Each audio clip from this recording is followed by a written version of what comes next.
Hello, welcome back to the workshop, and today we are looking at the Helgen O-Gauge English Electric Deltic.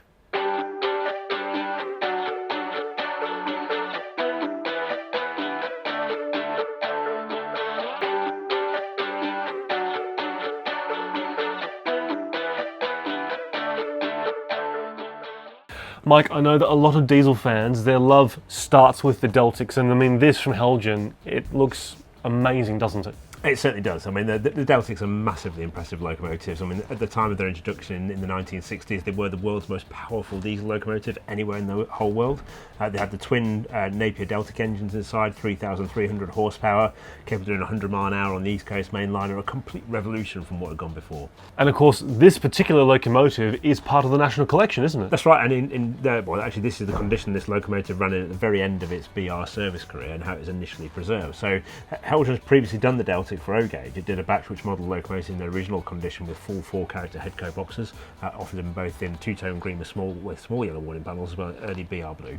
And then for this second production run of Deltics for O-Gauge, Helgen's moved the story on, so it's gone for late 1970s and early 1980s BR operated locomotives, and also those that are in preservation as well. So quite a few subtle differences in terms of the details on the locos.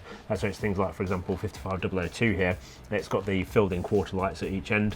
It's also got the plated Headco panels on it and extra components on the underframe, particularly around the buffer beam.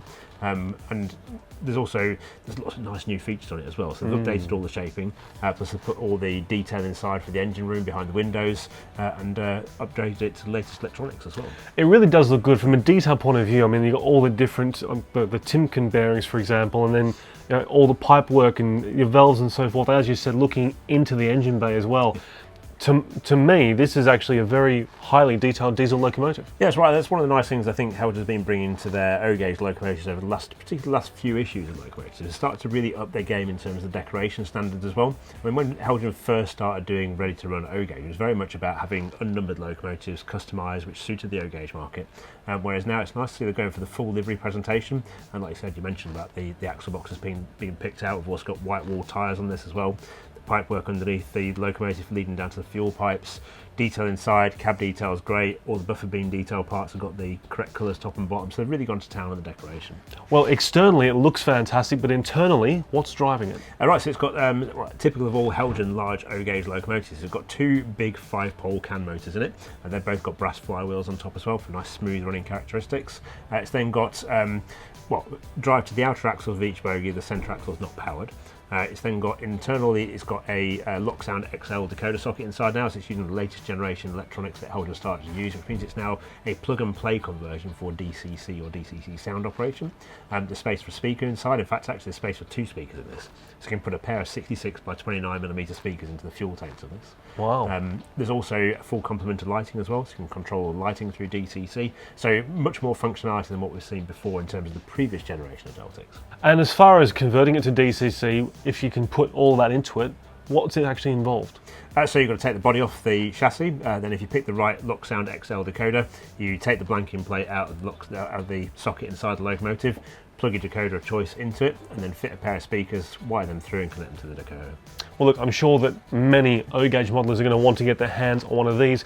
When are they available and how much are they? Right, so they're coming into stock during November 2023 with Helgen retailers at a price to start from $729 for the standard pristine examples like this one, and rise to $749 for the weathered version that's coming. Oh, wonderful, weathered version as well. Yes. That's amazing. And do they supply them DCC fitted or not? No, just DCC ready, so the only choice is DCC ready in terms of buying these from the shops, but lots of different locomotive choices as well. So quite a large range of these come in. They're covering obviously the BR blue, plain blue with full yellow ends at each end with the plated Headco panels. They've got plain blue but with the Finsbury Park white cab window surrounds, and then other versions modelling the preservation era logos as well, including D9000.